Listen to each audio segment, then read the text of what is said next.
10864. Station's your final time cue will be with 15 seconds until airtime. Mark, 15 seconds until airtime.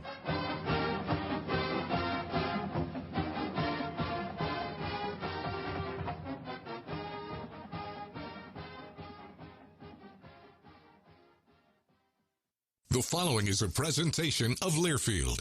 Welcome to Duck Insider. Our whole athletic department, there's a level of expectations of success. Throw, catch, touchdown, Oregon. He can run and slam. This is back out for a three. Left wing is good. In the air to center, back at the wall. It's out of here. Really excited that we get to rep our Ducks and hopefully come back to Eugene with some championships. Indoor track and field national champion. Oregon repeats as the Pac-12 champion. And for the fourth time in the last 6 years, the Ducks are Pac-12 champions. We have so many teams that are excelling right now, and it's really fun to be a part of.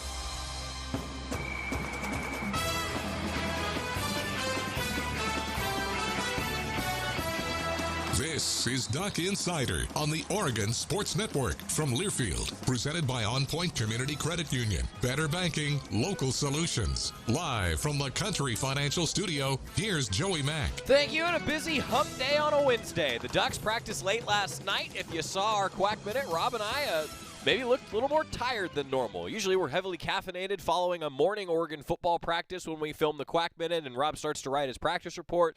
But last night, it was under the lights at Autzen Stadium. I thought the Ducks made some big-time plays, particularly Micah Pittman. I thought he was great. The Ducks rotating that quarterback position still, but Anthony Brown made some big-time plays in practice last night. As a result, today, a little bit of a shorter practice for the Ducks. They got started a little later and just wrapped up, if you're live with us in the 1 o'clock hour, just a few minutes ago. So Tim DeRuyter, the Oregon defensive coordinator, meeting with the media today.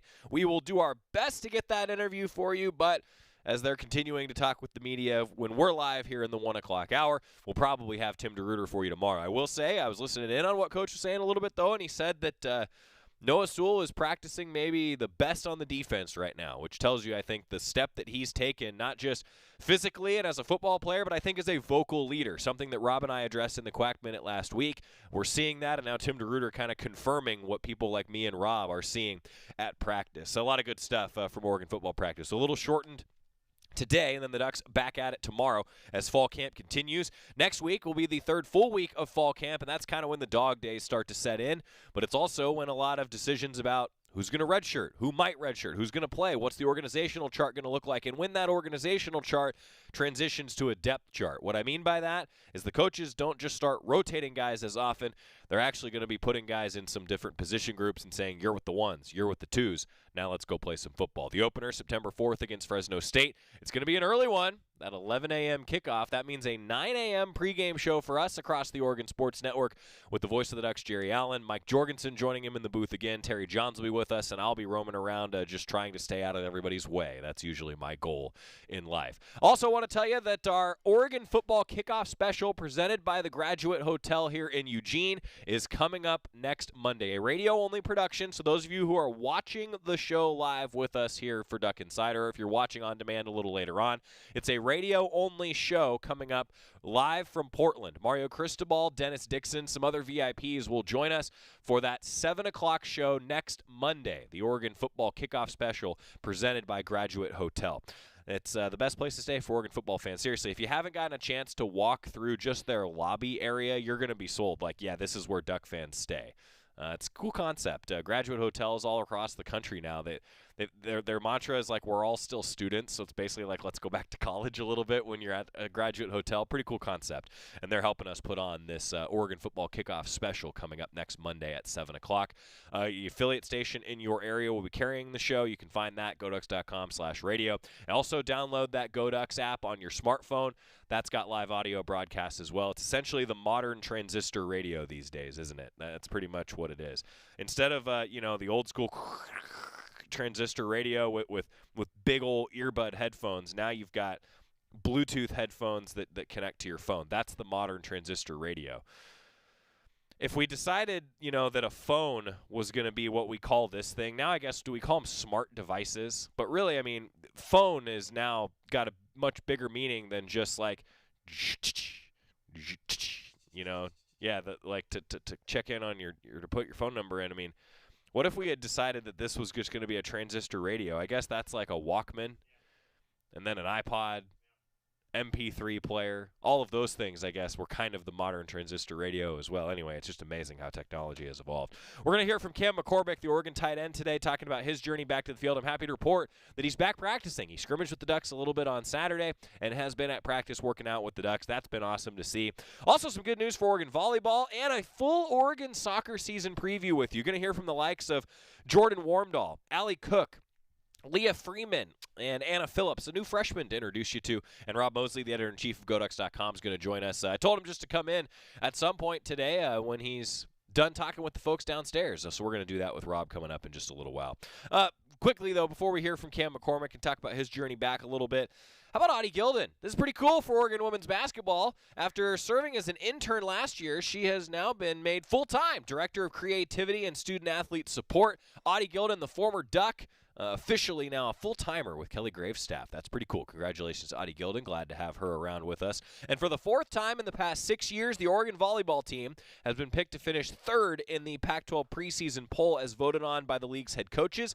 And individually, returning All-American Brooke Nuneviller earned a spot on the 14-player preseason all-conference team. Congratulations to Brooke Nuneviller. And, you know, I think that everyone around here will tell you that she is one of the more special athletes that are competing here at the University of Oregon right now. Pretty awesome for Brooke Nuneviller. Congratulations, preseason All-Pac-12, returning All-American. Cam McCormick, a guy who got hurt pretty severely and has had some setbacks over the course of his career. He went into depth talking with the media. If you read Rob Moseley's practice report, then you heard a little bit about this story. We're going to let Cam tell it to you himself, answering a bunch of questions about his journey back, and I got to tell you, it's awesome to see 84 back out there in a white jersey with those green numbers on the offensive side of the ball at practice. Part one of Cam McCormick talking a little bit about his journey back to the field. What in the world happened? And can you sum up quite literally, like, it's been 2+ years, man, so go back to the injury before 19 and how we got to this point. All right, so 2018, Bowling Green, I broke my fibula. And I tore my deltoid ligament. Basically went through all offseason to rehab that, and I felt good until I'd say right about fall camp again. I started having like a little bit of discomfort in my ankle, and I was like, what's going on? Like, this doesn't really seem normal. Then it was like a hardware malfunction, and we had to basically take what was in there out and put more stuff in, and then let's fast forward a whole nother year. Felt good again. I get to, let's say, kind of like summer conditioning, summer training and everything, and I start feeling this discomfort in my ankle again. I'm like, what's kind of going on? Like, this is the second one. Like, I thought it should be good by now. And after like that was when I started to play through, try to warm up through like those first couple games of, what would that be, 2019, the Rose Bowl year. And basically another hardware malfunction that was from the last surgery that they just put in. So they had to take that one out and then put something else in. So then now we're into the COVID year, and kind of the same thing. I got through spring ball, but then spring ball got shut down. I was feeling good. Got to summer conditioning, and what they had put in basically had like, they put 2 screws in my medial malleolus, and those 2 screws, when they put them in, were like impinging on my posterior tib tendon and basically caused me to rupture my tendon. And so thankful for the trainers and Coach Criswell, they got me set up with a guy in Green Bay called Bob Anderson. And he was able to I basically had like full ankle reconstructive surgery. And thankful for those guys, but now I'm here. It was, I guess, that last injury in COVID year was another hardware malfunction. It's basically with the posterior tib tendon.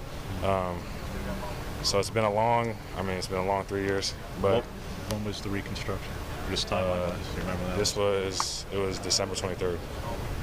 So, when you're talking about hardware malfunctions, was this tightrope procedure? No. For high ankle sprain? It was. So the first 2018, I had the fibula, the plate screws, tightrope. 2019, I had a suture that was holding my deltoid ligament to my medial malleolus, and that basically caused me to have a stress fracture in my medial malleolus. So they had to take the suture out, put 2 screws in, and then from there those 2 screws they put in were the ones that were impinging on my posterior tib tendon to cause it to rupture. So when I went to Bob Anderson in Green Bay, he basically took the 2 screws out. I had to do a whole, I had to repair my posterior tib tendon, total repair. I had to fix a pronation, so they had to cut my heel bone in half and move it over. So I mean, it was a big total surgery. I thought I was going to be out for a whole nother year, and at that point I was like, dang, like, do I even want to continue to play football? Like, I don't know. I was trying to think of, like, can I put my body through this anymore? Like, I just don't know if I can do this for any longer. So yeah, now I'm here. I mean, I feel good to go. It's the best I've felt in a really long time. Thanks to Coach Cristobal, the training staff. I can't thank them enough. The medical staff, they've done so much for me. They've got me to be able to be back out here 3 years later. So, and they've kept with me, which is the biggest thing. You seem like you could have a medical agreement now. Yeah, I know, it's crazy. I learned a lot about the ankle in the past 3 years. What kept you going when medical retirement? I mean, there's a lot of guys who would have called this a day by now. Just the want to play football.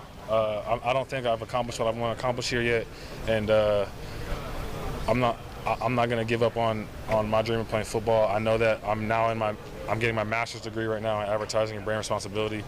So shout out to the USJ school. I think getting my master's was a big thing, and then obviously I'm not ready to be done. Like, I have things I got to accomplish on the field for myself to feel good. So until I do that, I'm gonna stick around. How far away do you feel from being able to play? I'm really close. I feel really close. But when you're out, even like today, like when you're running 11 Yeah. 11 stuff on last Friday, Yeah. how often has that happened in the last 3 years? It hasn't. This is like the first time I've kind of been back out there in, like you said, 3 years. Like, I've obviously been out there in spring ball a little bit, but COVID year, we kind of had to shut that down because of COVID. Years before I was in spring ball, but fall camp, I'm just excited to be out here for fall camp. I haven't been out in fall camp in a really long time, running around in Autzen, everything. So it's a different energy. You're in the stadium, you're on the field with 10 other teammates. Yeah. Oh, it's nice. It's definitely nice. I enjoy it a lot. That's surreal. It's surreal being back out there. Obviously, injuries take a toll mentally, physically. What helped you kind of stay positive throughout all those injuries that you had to go through? My teammates. I leaned on a lot of my teammates during that time. The medical staff, for sure. Family. It's tough mentally. There were a lot of times where I thought that I can't do this anymore. And that was the hardest thing. Like, I was just trying to get around guys. I mean, it's been 3 years, so, like, obviously those first couple years, Jawan Johnson's helped me a lot. My roommates, Dallas Warmack, Drew Mathis. And I I'm not part of the team. Like, I'm part of the team, but, like, you're separated from the team as they're traveling and everything. So, like, you're with, like, the rehab guys. So it's like, there's new guys coming in. It's kind of like, a new little family. You know what I mean? New little team that you can, like, push each other because you guys are all each at different steps. So it's like, I think after this the most recent surgery, Trey Benson, I've definitely been helping him. He's been helping me a lot. Just push each other. So, just guys around me is one of the main things. Isn't that amazing? Just tremendous. We're going to hear more from Cam McCormick, the Oregon tight end. Heck of a journey. He's learned more, as he said, about his ankle. And hardware malfunction is not something that you ever want to hear when it comes to, well, anything, but particularly on your body. And that's just amazing what he's been able to go through. And I'll tell you, I hope more than maybe anything this season just to see Cam McCormick back out there, and said he's not done on the field. Wants to get back out there and perform for the Ducks. A heck of a journey. He's going to talk a little bit more about it. It's Duck Insider, presented by On Point Community Credit Union. More coming up on the Oregon Sports Network from Learfield. After 2 years of construction, my wife and I finally moved into our dream home. So when a bathtub fixture broke, causing major water damage, I was glad we had the home insurance protection we needed. How do you know your home is protected? Talk to a Country Financial rep like me, Nick Simon. We can help you understand your options and select coverages to meet your needs. Then if something happens to your home, you won't have any surprises. Need the right coverage for your home but not sure where to start? Visit TakeSimpleSteps.com or contact a local Country representative. From the weight room to the classroom, on the field and off it, On Point proudly supports University of Oregon athletics. Because student athletes do so much more than bring us pride on game day. They bring our entire community together in Eugene and all across Oregon. So whether you're watching the game in the stadium, at home, or at your favorite local business, their success makes all of us stronger. On Point Community Credit Union. Join in. OnPointCU.com. Federally insured by NCUA. Equal housing opportunity. Don't go anywhere. Duck Insider continues after these messages on the Oregon Sports Network from Learfield.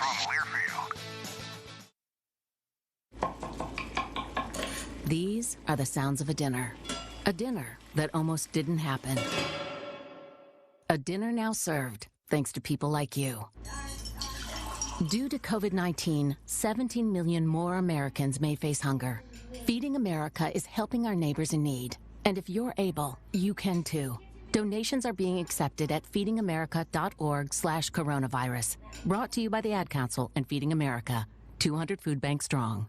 It's time for today's STEM tip. Okay, you know recycling is important. No one wants plastic in the ocean. Here's a cool way to repurpose a plastic bottle. Build an awesome terrarium.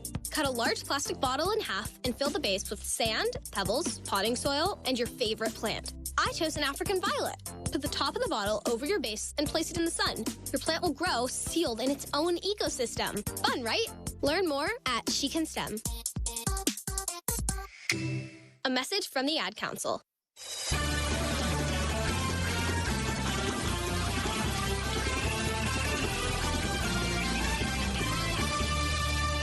Back on Nugget Cider, presented by On Point Community Credit Union. Joey Mack here with you in the Country Financial Studio. We're going to talk with Rob Moseley coming up. It's funny. Broadcasters, A, have terrible spelling, and B, I think we have okay grammar.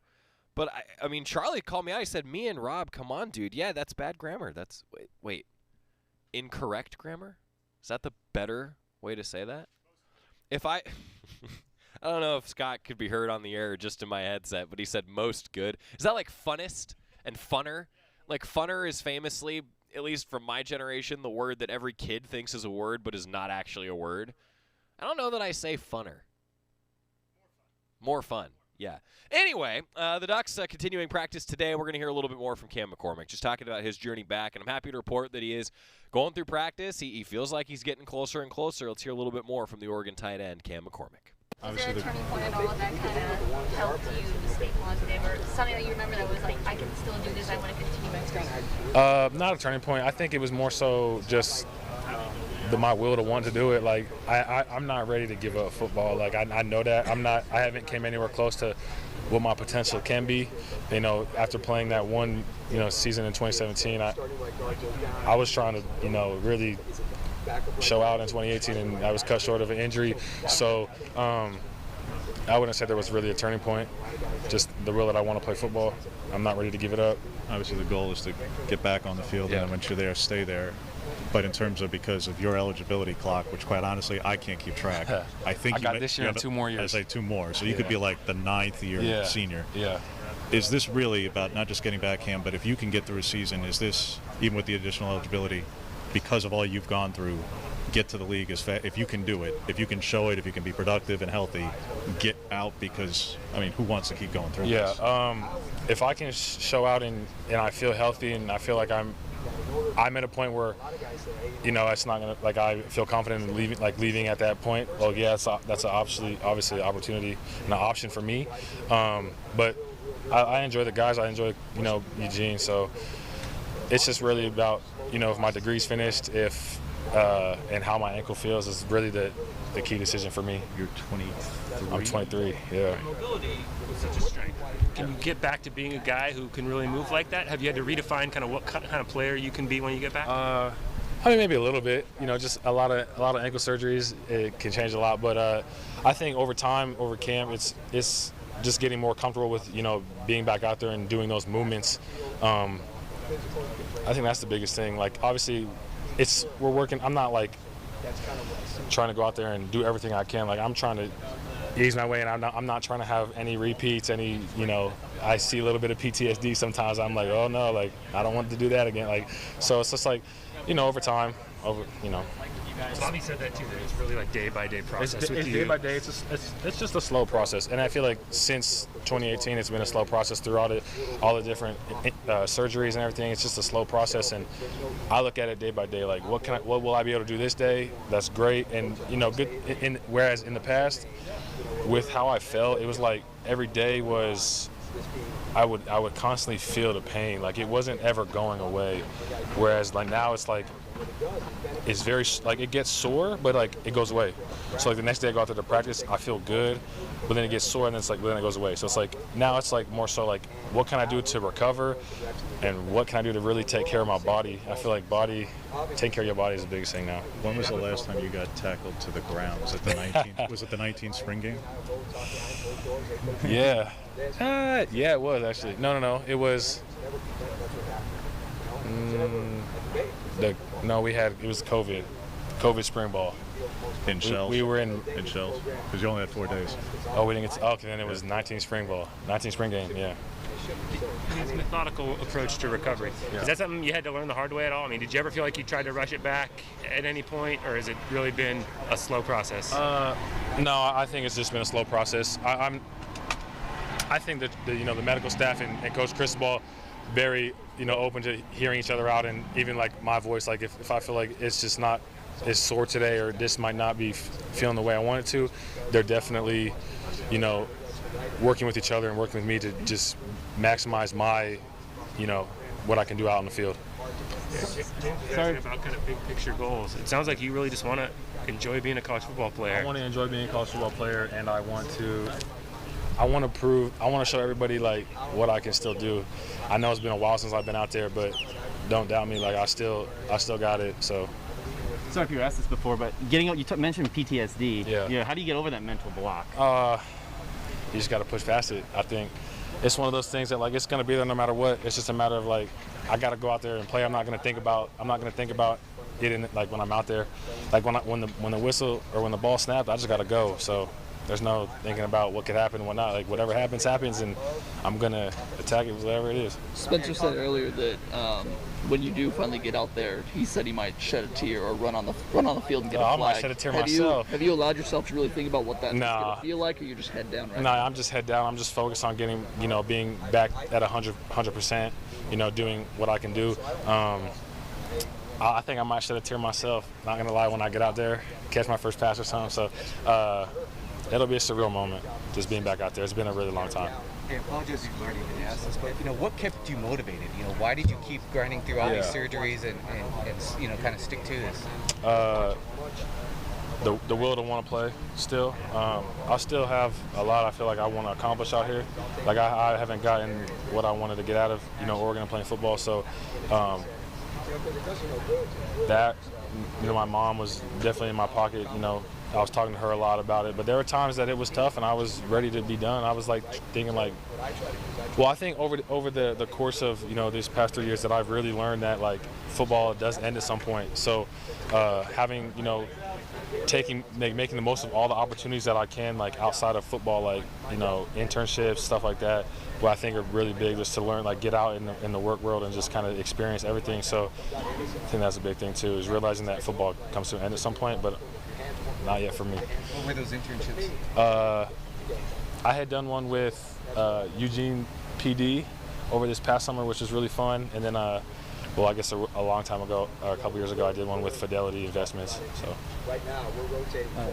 You mentioned football's not forever. Do you have a newfound appreciation for the game? Yeah, of course. It feels like it's back to being brand new with me. It's just good to be back out here. So. Thank you. Yeah. Appreciate it, Ken. You said you were studying the SOJC. Yeah. What specifically? Because there's, journalism, PR, marketing. I was in advertising. Yeah. And now I'm in advertising and brand responsibility. So I'm really enjoying it. It's good. I'm almost done with it. So. Gosh, it's awesome hearing from him. Cam McCormick talking about his journey back. The guy who wrote about it a little bit in a practice report recently, Rob Moseley, is here. He's the editor-in-chief of GoDucks.com, and he's already got his Diet Mountain Dew. He's heavily caffeinated, and he's ready to go. We're going to talk Oregon football when we come back on the Oregon Sports Network from Learfield. Hi, welcome to the Spicy Drive-In. May I take your order? Can I get the spicy chicken sandwich, please? The spicy chicken is an excellent choice, sir. And to drink? Whatever's fine. Oh, may I make a beverage pairing recommendation this evening? Sure. If we are feeling especially bold tonight, sir, I would recommend the Mountain Dew with that. It's bravely unrestrained with a very alive aroma that pairs wonderfully with your spicy chicken. It's followed by a hint of zesty citrus flavor. Yeah, that sounds amazing. I'm sure you already know this, sir, but remember to appreciate the nose first by giving the Mountain Dew a little swirl to relieve volatilize it. What? To change the flavor compounds and activate your taste buds to get them fully primed for that chicken sandwich. It's delicious. Now you're getting the hang of it. The muscular flavor-charged characteristics of Mountain Dew make for an absolutely epic mouthfeel when paired with spicy cuisine. It is quite on point, sir. Dude, it's a perfect match. Like they were made for each other. So true, so true. When you want to make good food bolder and bold food better, do the Dew. Duck Insider continues after this timeout on the Oregon Sports Network from Learfield.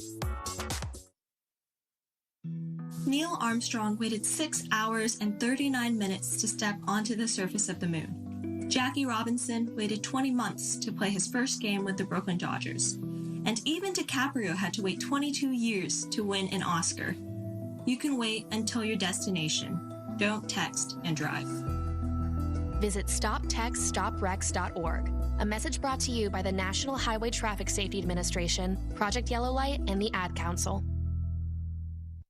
The possibility of lung cancer can be pretty scary, especially if you're one of approximately 8 million current or former smokers at high risk. That's why SaveByTheScan.org wants you to know that now there's a breakthrough low-dose CT scan that can detect lung cancer early, and it only takes 60 seconds. You stop smoking. Now start screening. For an easy quiz to see if you're eligible, visit SaveByTheScan.org. It could save your life. SaveByTheScan.org is brought to you by the American Lung Association's Lung Force Initiative and the Ad Council.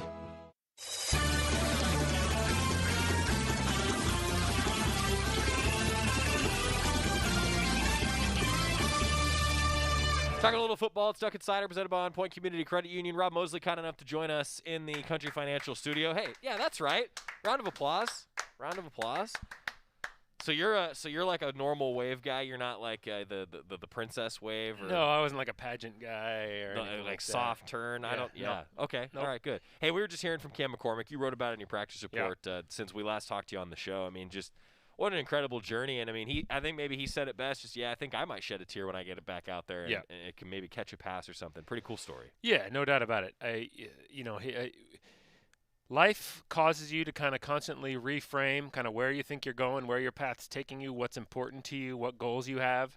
And I think for Cam, it's sort of crystallized what's important to him. And, I'm sure like anybody else, 4 or 5 years ago, he was thinking, I got to get to the league and I got to make the big bucks and this and that. And now it's just, I want to be a college football player who's healthy enough to go out there every week with my guys and ball out and have fun and enjoy the game, soak up the experience, not from the training room, but from the sidelines and on the field. So how can you not root for that to be the case, for that to be rewarded? Yeah. He's worked so hard for it, and I just hope that he gets to get to that realization here soon. You can follow Rob Moseley on Twitter at DuckFootball, at GoDucksMoseley.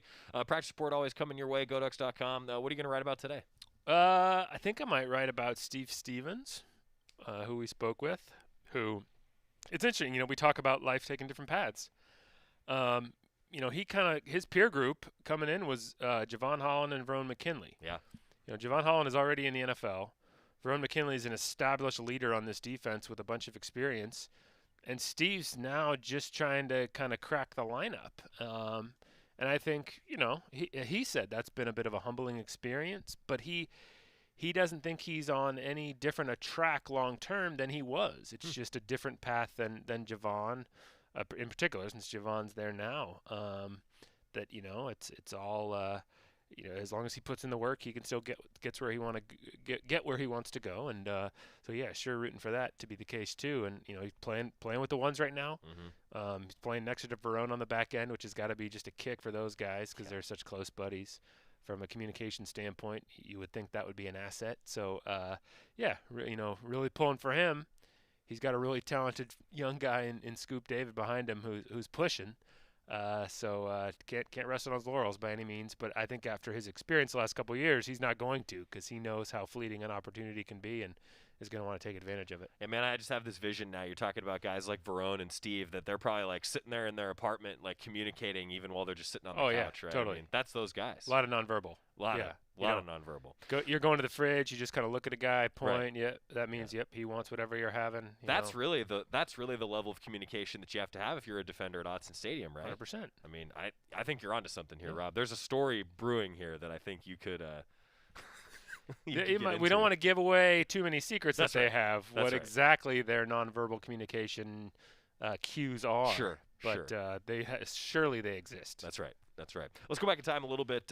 First scrimmage, there's a lot of intrigue at Autzen Stadium in front of some Select Duck Athletic Fund members and season ticket holders. What did you see? What were your takeaways from the scrimmage now as you've had a chance to chew on it a few days? Man, that seems like a long time ago already. All right, the scrimmage because we were in Autzen last night. So right. That's fresh. And you were cold last night. I was cold. I wore trousers today, and it turns out I didn't need them. You're always trying to fight. It's like in trousers. That's an interesting word. In military history, they tell you're always trying to win the last battle. Right. That's when I got dressed today, I was trying to win the last battle. Sure. Instead of the next battle. History repeats itself. You'd think we could learn from it, but instead it repeats itself over and over. Okay, where were we? The scrimmage. It was fun to watch. It was. It's always fun to be in the stadium. Having some people there in the stands was a nice tease for what's hopefully to come in a few weeks. Hard not to be impressed. I think Mario Cristobal came out and said, Ty Thompson was the best of the quarterbacks that day. And it was just one day. I mean, it's not like that's been the case every single day. I mean, I think Jay Butterfield has had days where he looked like the best quarterback. Anthony Brown, obviously the consistency he brings as a veteran has been an asset throughout camp and has kept him kind of atop that rotation.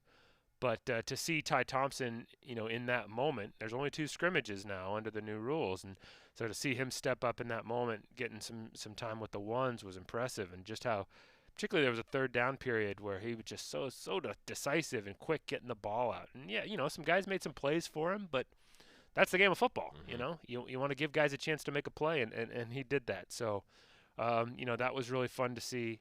I think, guys like Noah Sewell, we're already starting to take for granted a little bit. I mean, he's such a sure thing, such a rock now. Tim DeRuyter was just saying that he's a guy like kind of when the coaches are showing kind of teach tape, like here's examples of guys doing the right thing. It's a lot of Noah Sewell that he's showing. So just already a guy, even with just kind of a half season under his belt, that you can count on in that regard.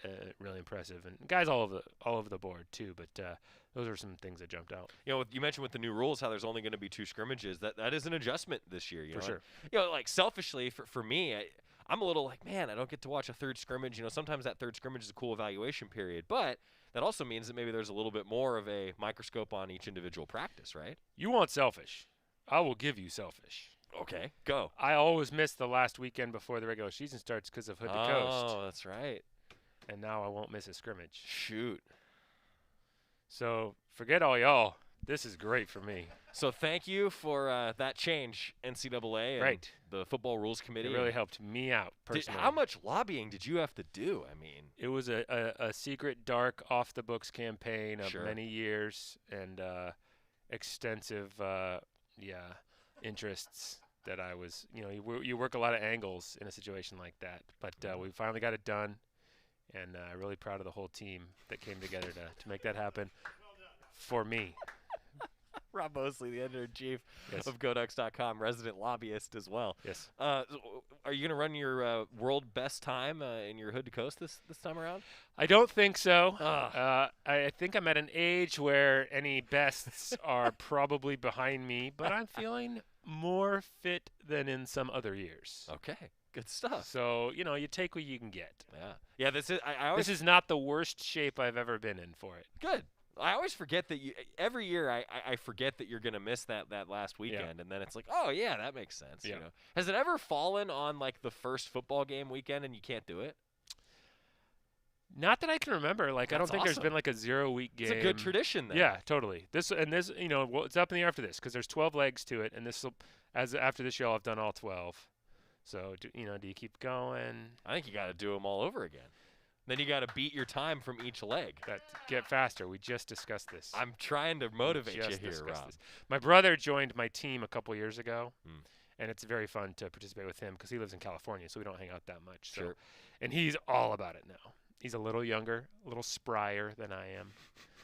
For Hood to Coast veterans, he's doing leg 5 for our team this year, which is a monster. And as long as he does it, I'll probably continue to do it because it's fun. That's family. Fun for the two of us to do it together. Yeah. Kind of be bros. He's got kids now, and I love his kids, and he loves his kids. But it's also nice to have a weekend where we're just off being bros. We're your kids. Right. Exactly. Yeah, you can be kids together. Exactly. Rob Moseley, editor-in-chief, GoDucks.com. What are you watching in practice over the next few weeks? Or really over the next few days? What's on your mind? That again, with only 2 scrimmages, when you have a second scrimmage coming up, that feels like a real prime opportunity to show out for some guys.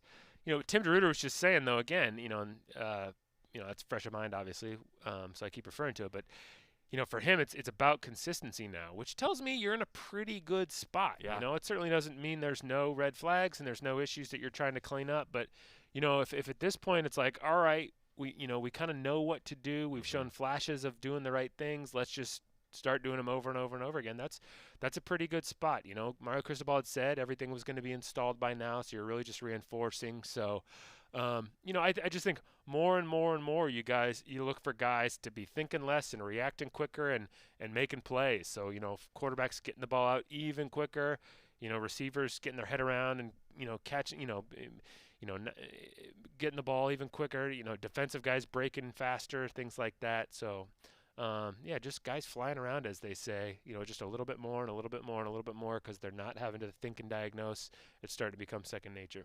Coming up, we're going to preview the start of Oregon soccer season tomorrow. Heard from a bunch of student athletes, including Jordan Wormdahl, Ali Cook, and some others. We're going to do that coming up. A couple thoughts just on the official opening now. We had a volleyball scrimmage, we had a soccer exhibition, but this is the first one that really counts tomorrow night. Yeah, it's been such a crazy time for them. I mean, it was 15 months between seasons last time. Now it's closer to 15 weeks. Wow. It's pretty wild to be bouncing back as quickly as they have, So a year ago, you're adjusting your preseason schedule for the fact that there's been some layoffs and some stops and starts. Now you have to be cognizant of the fact that you're coming off not that long ago a pretty strenuous season. And sort of how does that affect, player health and any lingering injuries that, you had coming out of the season. So just a lot to manage. Yeah. But, again, I think the situation they were in the spring, just so happy to be playing. Now they're just so happy to be kind of under more normal circumstances.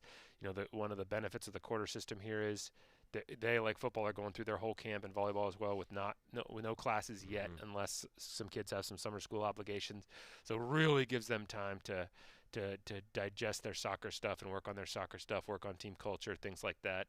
Not having to do Zoom interviews, being able to have meals together. It's just got to feel like a totally different experience to them. And they were so excited about where things were in the first season under Coach Abel that, now it's even more so knowing they can build on that and do it under kind of more normal circumstances. Yeah, it feels like a real springboard for that team. We're going to hear from a bunch of those student athletes coming up. Rob Moseley, hey, thanks, buddy. Yeah, appreciate it. Get another Mountain Dew for the road, will you? Appreciate it. For the road. I don't know if I need to be that caffeinated. I do need to sleep tonight. You got time. Yeah. Once I get past 1 o'clock in the day, it starts to get a little dicey. What time do you go to bed? I'm really bed? caffeine sensitive. I go to bed anywhere between like 10:30 and 1. You got at least 8 hours. Bro, I'm telling you. Wow. This is a learned thing. If I have caffeine after 1 o'clock, it starts to get dicey. Okay. Yeah. Good to know. Yep. Wow. And we got practice early tomorrow. Yeah. I got to sleep. Eventually. I don't know if you know this about me. You're not. Yeah, no, I do know. I can be a little moody when you don't sleep. If I'm not rested. Well, you and me both. Yeah. Not a guy that does well when he doesn't sleep. Yeah. I am not. Yeah. I'm not that way. I apologize to everyone who knows me. Yeah. Because they know that about me. Thank you. Scott and I, everybody appreciates that. You can follow him on Twitter at DuckFootball and at GoDucksMoseley. Practice report coming to GoDucks.com this afternoon, and a whole lot more. Stories, everything on GoDucks.com. Thanks to Rob Moseley. When we come back, going to talk a little Oregon soccer, preview the start of the season, and hear from Jordan Wormdahl first on the Oregon Sports Network from Learfield. Dear Exit Strategy, no matter which Toyota you choose, there's an exit from the ordinary to match. See you soon, Toyota. Visit your local Toyota dealer or Toyota.com today. Toyota, let's go places. From the weight room to the classroom, on the field and off it, On Point proudly supports University of Oregon athletics because student athletes do so much more than bring us pride on game day. They bring our entire community together in Eugene and all across Oregon. So whether you're watching the game in the stadium, at home, or at your favorite local business, their success makes all of us stronger. On Point Community Credit Union. Join in. OnPointCU.com. Federally insured by NCUA. Equal housing opportunity. Dear Exit Strategy. No matter which Toyota you choose, there's an exit from the ordinary to match. See you soon, Toyota. Visit your local Toyota dealer or Toyota.com today. Toyota. Let's go places. Duck Insider, your home for the latest news on Oregon athletics on the Oregon Sports Network from Learfield. People do some pretty cool things in their 40s and 50s, like go back to college, learn to skateboard. Okay, maybe that one's not for everybody, but saving for retirement is. At aceyourretirement.org, you can get on track with your retirement savings no matter your age. Just have a free 3-minute chat with the friendly digital retirement coach, Avo, and receive personalized tips to help boost your savings. Start chatting with Avo today at aceyourretirement.org. A message from AARP and the Ad Council. Papa, why can't we telegraph while riding a horse? Son, there ain't no one to blame but Jeffro. He was riding old Betsy the Stallion, tip-tapping away at his telegraph, when blam! Ran right into the side of the saloon. Well, if Jeffro can't do it, neither should you. Don't text and drive. Visit StopTextStopWrecks.org. A message brought to you by the National Highway Traffic Safety Administration, Project Yellow Light, and the Ad Council.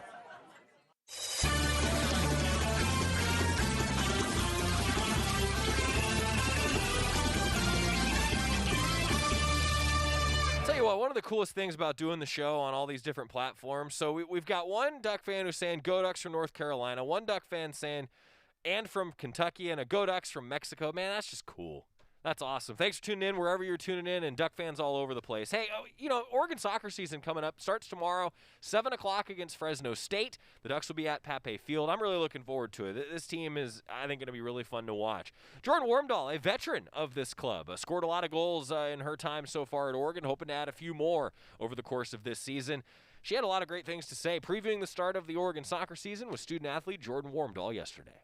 Take any big lessons just from the spring and from the COVID year that maybe apply in a different way this season? Yeah, I think, time management is a huge one that we took from it because we got a lot more time to focus on different things, and recovery was huge because we did lose a recovery day last season, or the spring season. I keep saying last year, but it wasn't even last year. So, really taking care of our recovery and all the little things that we need to do to be great, and so, yeah. How different is that transition, not from a fall season to another fall season, but from a spring season to a fall season? It's definitely weird because, you usually get a winter to train and, do all your fitness and everything like that, and then you get a spring where we usually play a few games and get kind of a spring season, and also just, the hours that we are here change.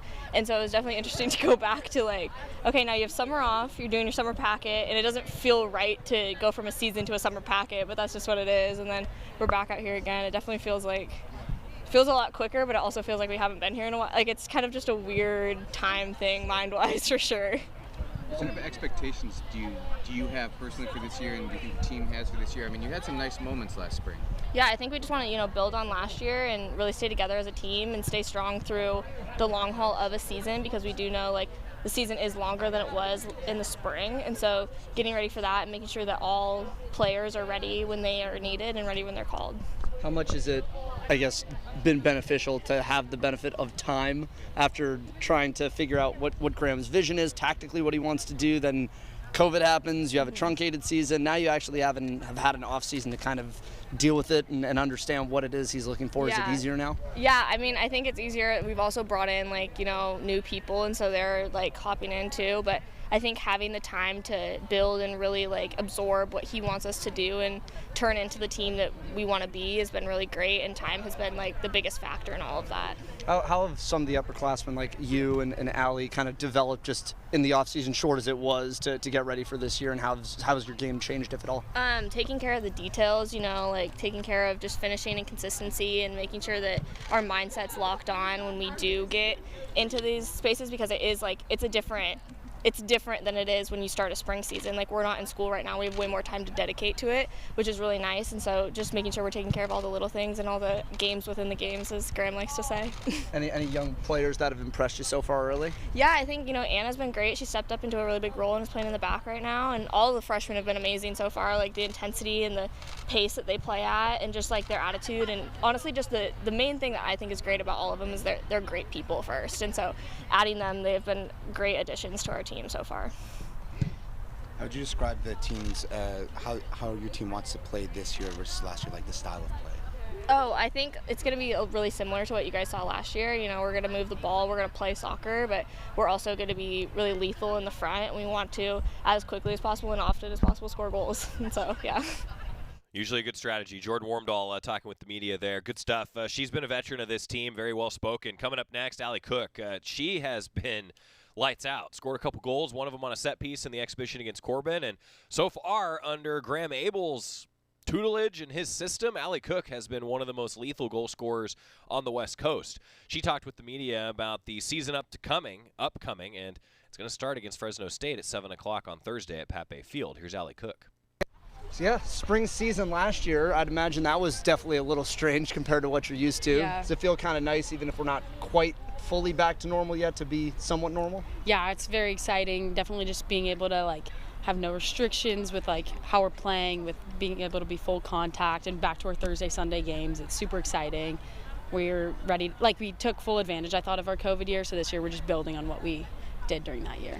Does it kind of help to see, you saw Graham's vision, I guess, in part with not having a fall season, then you kind of get it in miniature in the spring.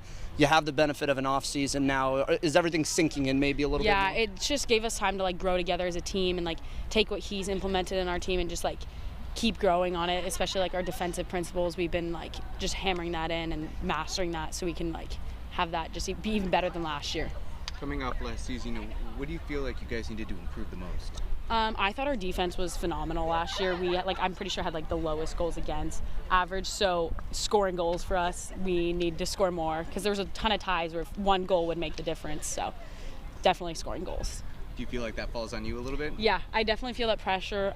We've been working hard together, getting more crosses off and just trying to sync up more in the offense. So hopefully that will come together this season. Must be pretty nice heading into the season, having scored 2 goals in that exhibition. How would you just describe your form and your confidence heading into this year?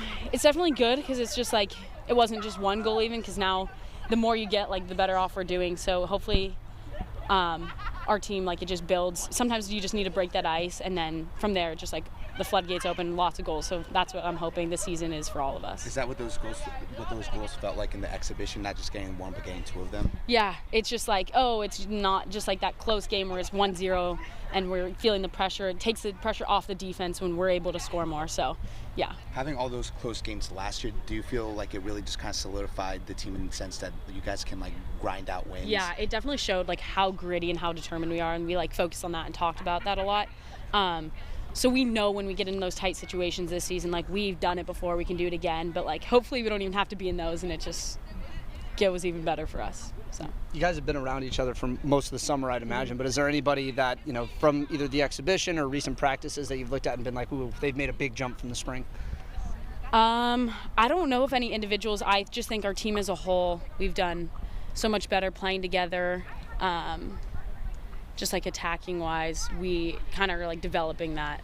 So that's what I would say. Is that a chemistry thing off field, or is that just getting more comfortable playing with each other on it? I think that could be a mixture of both, because now with less COVID restrictions, we're all able to all be around each other, and we're getting to know each other off the field as well as on. So I think it's a mixture of the off the field chemistry coming with more just playing together has been helping us. What was that like last year when you have the restrictions that you can't go out to dinner with each other or go do things like that? I mean, how hard was it to try and build that relationship within player? Yeah, it's definitely tough because we were very separated when we're in away travel. We couldn't even really interact. We were just stuck in our rooms, so it was difficult. And it didn't, I feel allow us to develop complete chemistry with the team. So now this year having that, we've had multiple times we eat breakfast together in the morning. So it's just so much closer, I'd say, as a team. I feel in that kind of situation where everything's segmented, it could be really easy for cliques to kind of form out. I mean, how did you, as a team, avoid that last year, and that help kind of keep you together for this one? I think at practice, just everybody is like interacting with everybody. It wasn't just single like groups, and we mix it up all the time. Graham has like the groups already set, so there's no way to like form those groups of just people working together. Building on that, if you got an ear for the accents on the team now? Yeah, I've actually hung out with a lot of them lately. So I live with Caitlin and Maya, so got a lot of accents going on, but it's fun. It's cool to like get all like their cultures and learn about that. Yeah, so is there any kind of, could you run that by me again moments, or have you guys, when they say something to you, like particularly the coach, when he's yelling, do you understand him? Yeah, there's definitely some words that I've heard them say and I have no idea what they're talking about. Then I'm learning, so yeah. Awesome. Allie Cook, it is an international flavor on the roster. Starts with the head coach and Graham Abel, of course, from England, and a few others, including Anna Phillips, who we'll hear from, if not today, later on this week. She's got a heck of a story coming over from England and talking about just some of the differences in the style of play. Quick timeout. When we come back, and hear from one of the best goalkeepers, I'll say, in the Pac-12. Leah Freeman put together a great freshman campaign and looking to build on it in her sophomore season this year for the Ducks. That's next on the Oregon Sports Network from Learfield. As my family continued to grow, I realized I'd have to replace my beloved Jeep with something that has, well, more seats. I'm Jason Hines, Country Financial Rep and father of 7. Whether you're upgrading from your sporty ride with no room for a car seat or finally replacing your well-loved beater that still has a cassette player, you'll want the right protection for your new car. Work with a Country Financial Rep like me and get the protection you need at a price you can afford. Learn more at TakeSimpleSteps.com or contact a local Country representative. From the weight room to the classroom, on the field and off it, On Point proudly supports University of Oregon athletics because student athletes do so much more than bring us pride on game day. They bring our entire community together in Eugene and all across Oregon. So whether you're watching the game in the stadium, at home, or at your favorite local business, their success makes all of us stronger. On Point Community Credit Union. Join in. OnPointCU.com. Federally insured by NCUA. Equal housing opportunity. This is Duck Insider. Duck Insider on the Oregon Sports Network from Learfield. Adopt US Kids presents What to Expect When You're Expecting a Teenager. Learning the lingo. GOAT, G-O-A-T, acronym, stands for Greatest of All Time. As in, spaghetti sandwiches for dinner? They're my fave. Dad, you're the GOAT. You don't have to speak teen to be a perfect parent. Thousands of teens in foster care will love you just the same. Visit adoptuskids.org. Brought to you by the U.S. Department of Health and Human Services, Adopt U.S. Kids, and the Ad Council. Is that a faucet running? That's not a faucet. That's a river rushing through the forest. Forest rivers provide over 100 million people with clean water to drink. What? I can't hear you because of the vacuum. That's not a vacuum. That's the trees in the forest, cleaning up the air we breathe. I didn't know the trees were so amazing. Yep, and the forest gives us shade, trees to climb. That's awesome. Let's go explore some more. Visit the forest today and enjoy all it does, just for you. To learn more about the forest and find one near you, go to discovertheforest.org. Brought to you by the U.S. Forest Service and the Ad Council.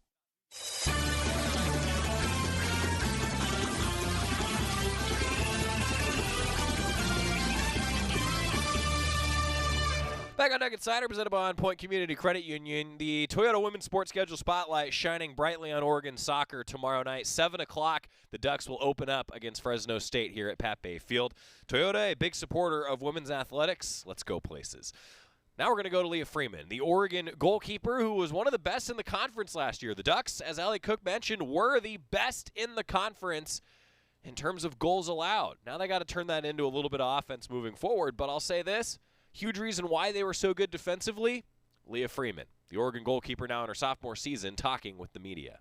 So I'd imagine coming into the college sports life during COVID was probably just very odd on its own. Yeah. Does this feel, I guess, since you don't really have a reference point of what normal feels like, how different is all this now? Honestly, it's pretty different. It's not like the whole thing about it, like being with the team and stuff is different, but it's different to be able to like really hang out with your teammates, see your teammates, go into the locker room, stuff like that. So we came in and we thought that was normal for us, and it wasn't normal.